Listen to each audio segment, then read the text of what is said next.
All right, so here we are. We're with Star-Lord, and we're going to ask him a few questions about what he does just gallivanting around the galaxy. All right, Star-Lord, what's it like having a green woman in your spaceship?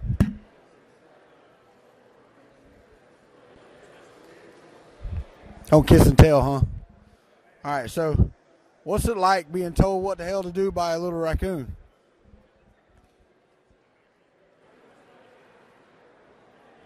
Scared of his ass too, huh? What about the dude that don't understand puns? You know, what's it like dealing with that butthole every day?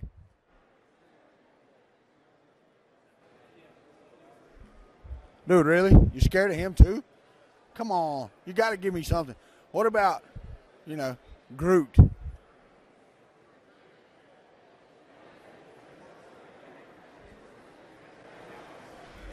Strong, silent type, huh? Yeah, I wouldn't want to tree limb up my ass either. So, thanks for your time, buddy. This is Kuntry 3D here with Star-Lord, who just doesn't like to fucking talk.